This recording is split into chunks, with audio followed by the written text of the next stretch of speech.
Jika tuan-puan tiada bajet untuk membeli emas pelaburan seperti ini, jangan terpengaruh untuk membeli emas 0.01 gram atau 0.001 gram. Emas 0.001 gram dijual dengan harga yang murah, RM10.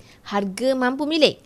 Apabila kita kira emas per gram untuk emas 0.001 gram, 0.001 gram didarabkan dengan RM1,000 menjadi 1 gram. Bermakna RM10 didarabkan dengan 1,000, tuan-puan akan dapat RM10,000.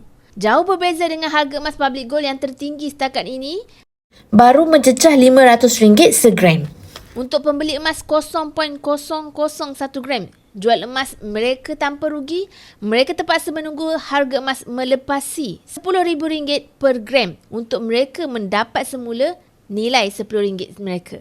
Mengapa public gold tidak mengeluarkan emas sekecil 0.001 gram? Walaupun public gold adalah pengilang dan mampu untuk mengeluarkan emas ini, tapi atas dasar rasa tanggungjawab, public gold hanya menghasilkan emas-emas yang ada nilai untuk dijual semula. Bukan sahaja di cawangan public gold, tetapi di mana-mana kedai emas seluruh dunia.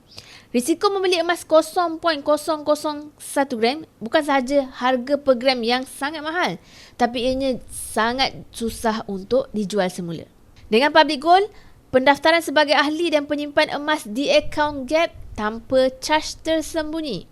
Untuk bermula, tuan-puan boleh rujuk pin video atau klik link di bio untuk saya bantu sebaiknya.